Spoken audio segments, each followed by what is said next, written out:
Man versus Slug.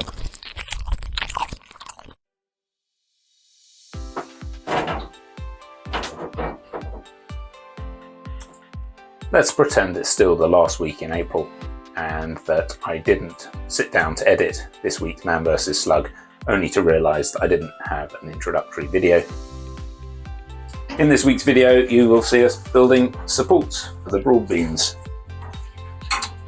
I hope you enjoy it. I've been really pleased with how little weeding you had to do so far with the new compost and the depth of soil, but we're getting the odd little thing starting to sprout now. I'm just trying to be proactive about pulling them up as I see them appear, and hopefully we can keep this relatively weed free. I'm going to be making some supports for the broad beans, so this is going to be spectacular drawing here. Right, we got the broad beans. There's another broad bean. Amazing, aren't they? Just like they're in the garden. And these are 30 centimetres apart. And one of our neighbours has got some really nice new hanging baskets. No, I hate hanging baskets, but they're aesthetically pleasing. They're hexagonal.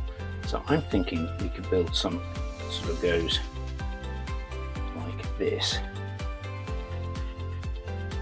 Maybe more hexagonally, so that these need to be a bit longer perhaps.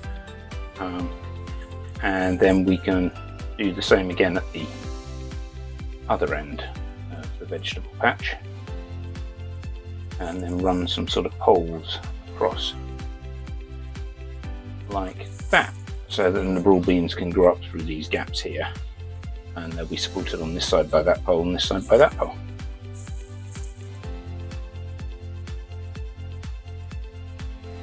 So my idea was that we have the broad beans like this, and then we have a hexagon here, dash, hexagon here, dash, and the broad beans will grow with the hexagon, but maybe the way the dashes work is they keep the broad beans from interfering with one another. So as a combined idea, what we're starting to think is maybe if we have a hexagonal sort of shaped mesh. I don't know if that's not very hexagonal. So it turns out the first time I drew an octagon, which is why I was getting utterly confused trying to draw some of these diagrams. So maybe we're going to go for something like the lower one of those, using octagons instead of hexagons. Although my kids do keep telling me hexagons are the bestigons, apparently.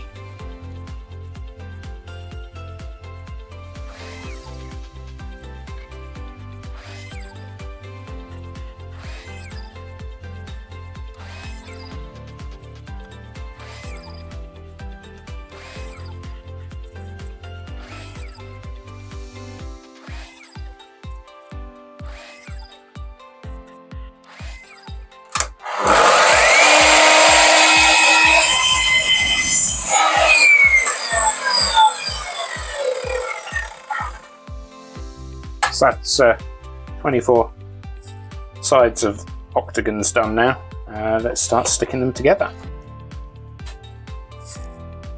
So we've decided to join these together with staples. As much as I'd love to use the nail gun, I figure trying to nail into the end of these thin bits of wood. Whoa, whoa, whoa, whoa! Oops, sorry.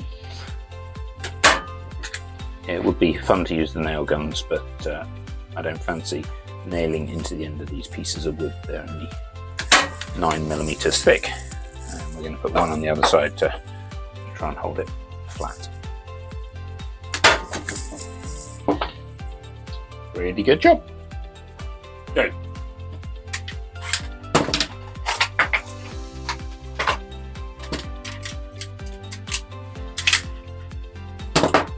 Eight seconds.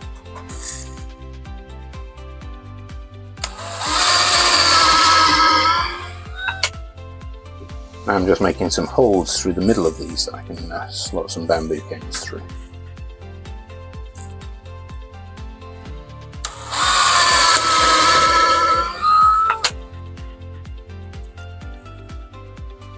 little drill bit was just drilling pilot holes. Now we need something the bamboo canes can actually get through.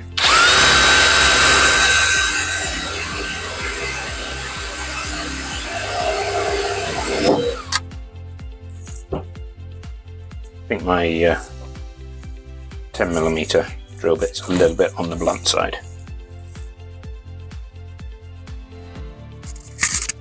So tell me they're not the prettiest ball bean supports you've ever seen.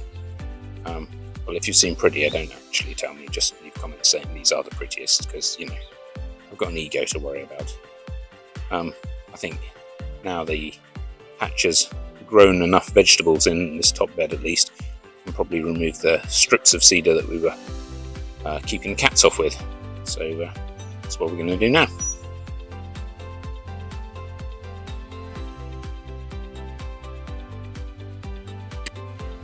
Peas inside did really badly compared to the ones outside, but we're going to use what few germinated to fill in a couple of the gaps where these outside didn't germinate.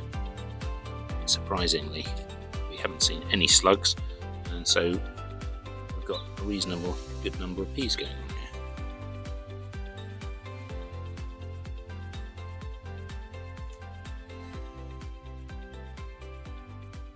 Well, that's it for this week.